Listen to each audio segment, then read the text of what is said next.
nós vamos falar com ele. Seja muito bem-vindo, advogado e professor de Direito Civil da Damásio Educacional, Murilo Secchieri. Que prazer te receber aqui. Muito bem-vindo. Prazer é meu, muito obrigado. Agradeço pela oportunidade de poder falar sobre um assunto tão interessante. E que é pauta, né, nos últimos dias, muito tem se falado, no caso do Cid Moreira, teve outros famosos também, o caso Gugu, enfim, até do Chico Anísio, enfim. E aí as pessoas têm dúvidas, surgem muitas dúvidas, e eu queria começar, né, a nossa entrevista aqui, pedir para que você explique para a gente o que é deserdação, que é um assunto que está muito em alta, e quando um pai pode entrar com esse pedido. Bom, é o seguinte, essa é uma questão interessante mesmo, tem uma certa confusão em relação a isso. A deserdação ela tem a ver com o fato de que no Brasil nós temos dois princípios relacionados à herança, que são, de um lado, a liberdade de testar, então as pessoas têm direito de fazer testamento e determinar o que vai acontecer com o seu patrimônio após a morte. Mas, por outro, existe a chamada proteção aos herdeiros necessários, aos herdeiros que são legítimos, que são os descendentes, ascendentes ou cônjuge. Se a pessoa tem esses herdeiros, ela só pode dispor de 50% por testamento, seja para beneficiar algum dos herdeiros ou um terceiro. Então, quem tem esses herdeiros necessários só tem esse limite de testamento, que é de metade do patrimônio.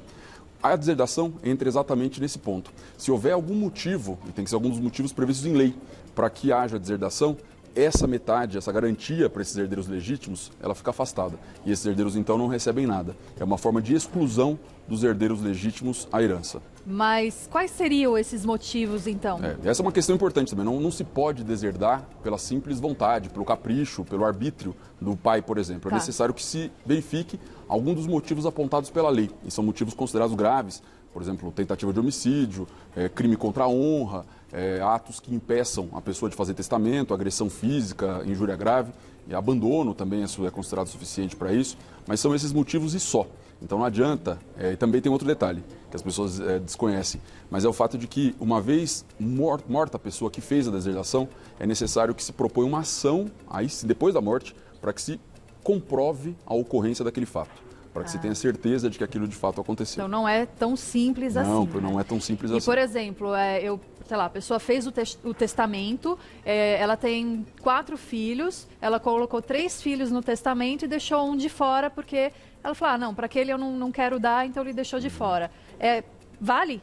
Então, isso? Em tese não, e quase nunca vai valer, e é o que aconteceu, por exemplo, com a herança do Chico Anísio. O Chico Anísio, humorista, ele fez um testamento, e nesse testamento ele deixou de fora um dos filhos, herdeiro necessário, sem que promovesse a deserdação, sem que previsse uma cláusula específica para esse fim e indicasse um motivo. Então não há uma deserdação presumida, uma deserdação implícita. Nesse caso foi anulado o testamento exatamente por conta desse vício, por conta desse defeito. Se deixar um filho de fora, ele vai ser anulado. Exatamente, Sem uma... A não ser que, nesse testamento, o autor da herança, quer dizer, a pessoa que morreu, tenha indicado um dos motivos previstos na lei e esse motivo venha a ser provado posteriormente. Agora, qual a diferença entre indignidade e deserdação? Essa também é uma confusão muito frequente, até nos operadores do direito mesmo. É porque as coisas, é importante a gente diferenciar institutos quando eles são parecidos, caso contrário não haveria necessidade. E eles têm semelhanças, eles servem tanto a indignidade quanto a deserdação, servem para excluir herdeiros da herança, pessoas que receberiam, mas que vão perder completamente o direito hereditário. A grande diferença, embora existam várias, mas a grande diferença é que a deserdação depende sempre de testamento. Então é necessário, por exemplo, que o pai ou que a mãe façam o testamento prevendo a deserdação.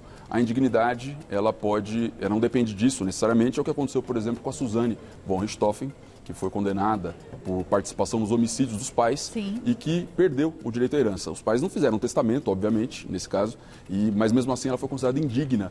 O irmão ajuizou uma ação posteriormente à morte para provar que ela tinha participado do crime e ela acabou ficando excluída e não recebeu herança. Então são institutos parecidos porque se destinam a isso, a exclusão de pessoas que participariam normalmente, mas que vão ficar de fora da herança. A grande diferença é que a deserdação depende de testamento. Entendi. Agora é o seguinte, por exemplo, eu tenho os meus filhos, eu quero deixar o meu testamento lá para os meus filhos, mas eu quero dar também uma parte para uma ONG ou para um funcionário que me ajudou por muito tempo, ou para um amigo. Eu posso fazer essa divisão também? Pode. A pessoa tendo herdeiros necessários, os filhos são o exemplo mais importante, ela pode dispor de até 50%. Esse 50%, que são chamada parte disponível da herança, ela pode ser dirigida a algum dos herdeiros necessários ou a terceiros. Então, você poderia, nesse caso que você levantou, poderia fazer um testamento de até 50%, beneficiando uma instituição de caridade, uma ONG, como você preferisse. Entendi. Eu vou deixar uma pergunta aqui no ar, para você responder daqui a pouquinho, que é: o testamento é soberano na decisão da herança? Em princípio, sim. Tá. Mas existem alguns casos em que, por não haver observância àquilo que a lei exige, em relação à forma, por exemplo, a necessidade de que o testamento seja lido em voz alta, na presença de testemunhas, ou o conteúdo, quer dizer, não respeitar a legítima dos herdeiros necessários, que é aquela parte que é reservada a eles, isso pode acarretar a invalidação do testamento, como aconteceu no caso do Chico Anísio.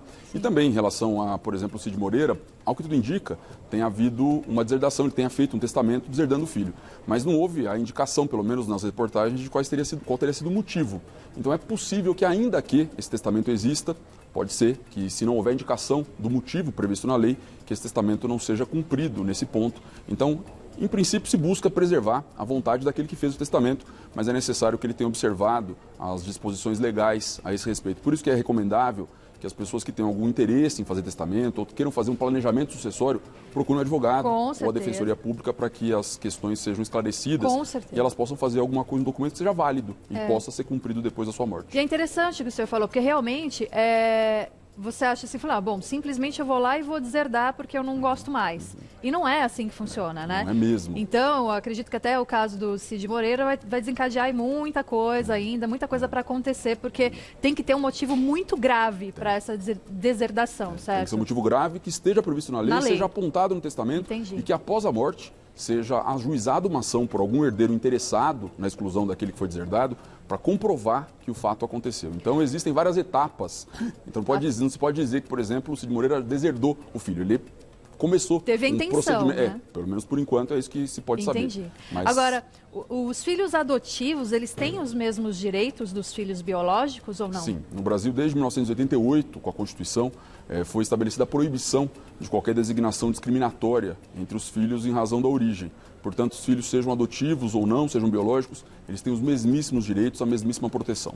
E o que acontece, então, com a herança quando não tem testamento? O que acontece? Então, quando não tem testamento, mas a pessoa tem parentes, a lei estabelece uma presunção de proximidade afetiva que a pessoa teria em relação aos parentes. Então, o legislador presume que, se você deixou filhos, esses são os sujeitos que vão ser beneficiados e, portanto, a herança vai ser destinada a eles. Então, mesmo sem testamento, é dividida a herança de acordo com regras complexas e com várias exceções, mas regras que estão na lei. Então, o legislador presume qual teria sido a vontade da pessoa que morreu, caso ela tivesse sido perguntada, por exemplo, no leito de morte, para quem você gostaria de deixar.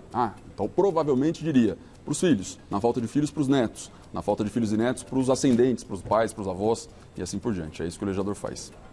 Olha, eu quero agradecer muito a sua presença. Eu quero também deixar aqui as redes sociais do doutor para que você também possa entrar em contato. E é o que você falou, realmente é importante nesse momento contratar ou contatar um profissional, né, um advogado, porque realmente é muito amplo, né? São muitos detalhes, enfim, para que fique tudo certinho.